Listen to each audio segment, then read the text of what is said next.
চেন্নাইয়ে শুরু হয়েছে ভারত বাংলাদেশের 2 ম্যাচের টেস্ট সিরিজের প্রথম টেস্ট। ভারতের পাতানো ফাঁদে ভারতকে বধ করল টাইগার পেসাররা। টাইগারদের জন্য খোরাক কুয়োতে ভারতই আগে পড়ল। টাইগারদের পেস আক্রমণে বধ ভারতের ব্যাটিং লাইন।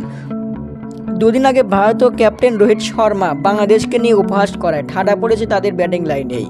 টেস্ট শুরুর আগে ভারতকে সতর্ক করেছিল বেশ কজন কিংবদন্তিরা। ভারত তা মজা নিয়ে উড়িয়ে দিয়েছে।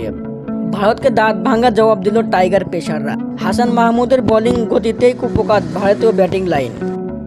ভারতের সেরা 4 ব্যাটারকে আউট করে ধস নামিয়ে দিয়েছেন হাসান মাহমুদ। নাহিদ রানার ভেলকি এখনও দেখেনি ভারত। সামান্য গতিতেই উইকেট পেয়েছেন নাহিদ রানা। এতে গেল টাইগারদের পেস আক্রমণ। স্পিন আক্রমণ এখনও করেনি। পেস আক্রমণ দিয়ে প্রথম ইনিংস পার করবে টাইগাররা। পরে ইনিংস তো আরও ভয়ঙ্কর হয়ে উঠবে টাইগারদের পেস স্পিন অ্যাটাক। সবচেয়ে জয় বাংলাদেশেরই হবে। বিডি নিউজ, হৃদয় হাসান।